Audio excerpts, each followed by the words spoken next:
Dans cette période de crise immobilière, comment les ventes aux enchères vont te permettre de tirer ton épingle du jeu? Salut à toi, ici Jean-Pierre d'Enchères Immo Club, ton expert dans les ventes aux enchères immobilières judiciaires. Dans cette courte vidéo, on va prendre un peu de recul. On va se poser la question, mais comment dans cette période de crise immobilière, on peut profiter des ventes aux enchères pour s'enrichir et construire un patrimoine important? Donc, reste bien jusqu'à la fin de cette vidéo parce que je vais te donner ma propre stratégie que j'applique actuellement et je suis sûr que d'ici 2, 3 ans, 4 ans, elle va nous permettre de faire une grosse différence au niveau de notre patrimoine immobilier.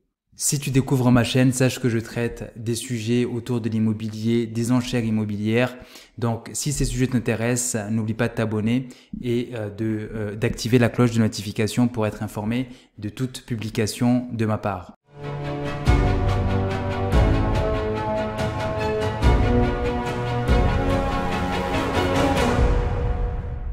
Si tu ne le savais pas, on est actuellement en crise immobilière. Qu'est-ce que ça veut dire? Ça veut dire que tout simplement le marché de l'immobilier est en perte de vitesse. C'est lié à plusieurs éléments. Je vais pas revenir dessus dans cette vidéo et j'ai pas envie de faire le pseudo-analyste de l'immobilier. Vous avez les articles, vous avez les différents médias qui en parlent déjà. Donc on va passer très rapidement par rapport à ça. Donc on va se concentrer sur le domaine qui nous intéresse, c'est les ventes aux enchères. Donc comment tirer profit et comment tirer son épingle du jeu par rapport à cette situation de crise immobilière.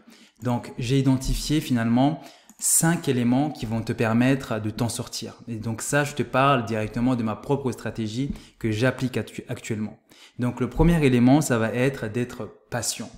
Je me rappelle que il y a à peu près 1 an et demi, quand les choses ont commencé à tourner, des pseudo-youtubeurs investisseurs immobiliers parlaient de période de 6 mois, comme quoi au bout de 6 mois, le marché immobilier va repartir. Mais comme vous pouvez le voir, le marché immobilier n'est toujours pas reparti et on ne sait pas quand est-ce qu'il va repartir. Il faut être tout simplement, par rapport à cette situation, il faut être humble et se dire tout simplement qu'on ne sait pas ce qui va se passer. Le marché d'immobilier peut continuer à baisser pendant 2 ans, 3 ans, 4 ans, 5 ans, 6 ans, comme il peut repartir d'ici l'année prochaine. Donc, on ne sait pas. Donc, à partir de là, il faut se positionner par rapport à ça, par rapport à cet élément inconnu et faire les bons choix. Donc, quand je parle d'être patient, c'est tout simplement de ne pas se précipiter à la première opportunité qu'on voit dans les ventes aux enchères. En ce moment, il y a des opportunités et surtout dans des zones un peu moins recherchées. Actuellement, il y a d'excellentes opportunités. Et moi, je vois actuellement dans certaines zones des biens qui peuvent partir à 50% en dessous de leur valeur, 60% en dessous de leur valeur. Mais par contre, il faut voir le type de zone dans laquelle on achète. Donc là-dessus, ce que je peux dire, c'est que de mon point de vue, je pense qu'il va encore avoir des opportunités parce que l'augmentation des taux d'intérêt vont continuer à augmenter et les potentiels acheteurs vont commencer à s'épuiser, notamment aux enchères. Donc là, ça veut dire que la plupart des gens qui voulaient acheter ont acheté en 2023 et un peu en 2022.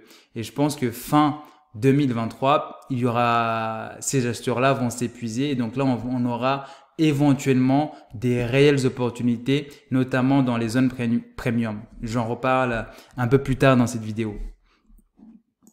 Ensuite, c'est simple, pour acheter, il faut de l'argent. Donc, pour avoir de l'argent, il faut aller chercher du financement. T'as pas 10 000 façons d'aller chercher du financement. La plus simple, c'est d'aller voir une banque.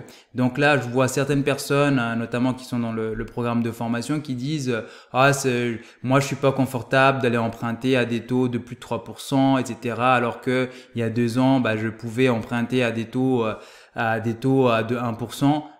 En fait, à ces gens-là, je leur dis, maintenant, il faut changer de mentalité. On est dans un nouveau environnement et il faut s'adapter à cet environnement. Donc, si tu es capable déjà d'emprunter, c'est une très bonne chose parce qu'il y a très peu de gens qui peuvent emprunter en ce moment. Donc, le fait de pouvoir emprunter, même si tu empruntes à 3% ou au-delà, bah, c'est une excellente chose. Tu dois sécuriser absolument ce financement parce que de toute façon, ce qui se passe, c'est que certes, tu vas emprunter à des taux élevés, mais par contre, tu vas pouvoir acheter des biens à des prix beaucoup moins élevés. Donc, au final, tu vas avoir un certain équilibre. Aussi, notamment par rapport à ce qui me concerne, je sais que ça ne sert à rien pour moi d'aller voir les banques, discuter avec eux parce que je suis déjà extrêmement endetté auprès des banques et j'ai explosé ma capacité d'endettement. Donc moi de mon côté, je sais que si j'ai envie d'aller acheter, soit je me mets en SCI, donc ça c'est une solution que je suis en train de réfléchir, ou soit je me mets tout simplement en marchand de biens pour aller chercher un peu plus de financement. Mais sinon, moi ce que je compte faire de mon côté, c'est de financer le bien par mes fonds propres, que ça soit directement par l'argent que j'ai en banque ou tout simplement, et ça c'est une stratégie que je suis en train de voir, c'est de mettre en garantie des titres financiers pour pouvoir les mettre en collatéral, emprunter de l'argent à partir de ces titres financiers. Donc ça je trouve que c'est une façon assez élégante pour aller chercher du financement. Donc libre à vous en fonction de votre situation d'aller essayer de trouver des moyens pour aller chercher de l'argent, et des moyens il y en a tellement que je pourrais faire une vidéo là-dessus. Ensuite, c'est viser les secteurs premium. Ce que j'attends par secteur premium, c'est des secteurs qui sont extrêmement recherchés. Ça va être par exemple Paris Intramuros, Paris la Petite Couronne. Ça c'est des zones qui sont extrêmement recherchées. On sait que même si les prix sont actuellement en train de baisser, on le sait que plus tard les prix vont augmenter. Donc c'est pour ça que je dis que ne vous précipitez pas, c'est pas parce que vous voyez un bien qui a fait moins 50% de sa valeur dans des zones peu recherchées qu'il faut absolument sauter sur ce bien-là pour l'acheter, parce que tu ne sais pas si ce bien-là va retrouver un jour le prix d'avant, donc parce que c'est des zones qui sont très peu recherchées. Donc soyez prudents là-dessus, visez les zones premium, soyez patients. Actuellement, malheureusement, sur ces zones premium, il y a toujours des acheteurs qui sont prêts à acheter quasiment au prix du marché ces biens-là, mais je pense que d'ici quelques mois, quelques semaines, on va avoir de belles opportunités dans ces zones premium. Ensuite, l'autre point, c'est il faut faire attention avec l'achat-revente. Je sais que beaucoup de gens mettent en avant cette stratégie en disant que c'est comme ça qu'il faut se faire de l'argent. Et là-dessus, je suis d'accord avec eux. C'est la meilleure façon pour s'enrichir en immobilier, acheter, rénover et revendre. Mais là, dans la situation actuelle, il y a beaucoup de risques à pratiquer cette stratégie. On voit actuellement des marchands de biens qui se sont brûlés les ailes parce qu'ils ont pratiquer ces stratégies et ont pris comme prémisse, comme hypothèse, comme quoi le marché de l'immobilier va continuer de toujours augmenter, qu'ils vont toujours être capables de construire avec des coûts qui n'augmentent pas énormément, alors que là on est dans une situation complètement différente. Actuellement, voilà, il y a très peu d'acheteurs sur le marché classique. Dans certaines zones, l'immobilier est en train de baisser. Et donc, ça fait qu'on a des marchands de biens qui se retrouvent sous le bras avec pas mal de biens à vendre. Et donc, ces gens-là, voilà, ils sont grillés. Donc, ils vont plus se représenter dans les ventes aux enchères. Et en tout cas, pour nous, en tant qu'investisseurs, c'est tant mieux parce que ça nous laissera plus d'opportunités. Donc, contrairement à la stratégie achat-revente, il faut privilégier une stratégie type cash flow. Cash flow, c'est une stratégie de mise en location.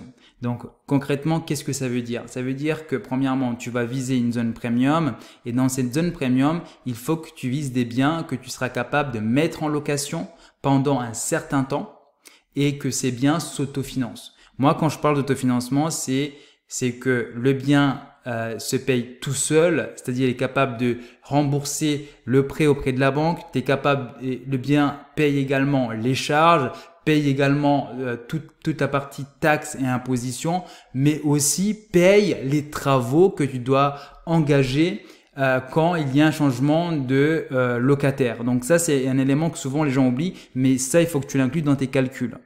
Donc quand tu trouves ce type de bien, c'est parfait parce que tu sais que tu achètes en zone premium, c'est-à-dire que le bien va continuer à prendre de la valeur d'ici 2, 3, 4, 5 ans, et ensuite le bien s'autofinance, ça veut dire que tu es en train d'amortir ton prêt.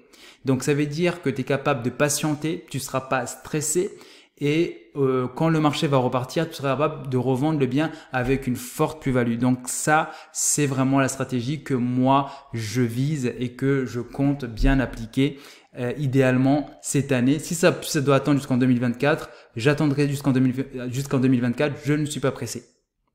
Donc, c'est les éléments que je voulais te partager. Je les aborde bien évidemment dans ma formation avancée et je montre un peu plus dans le détail sur comment moi je procède.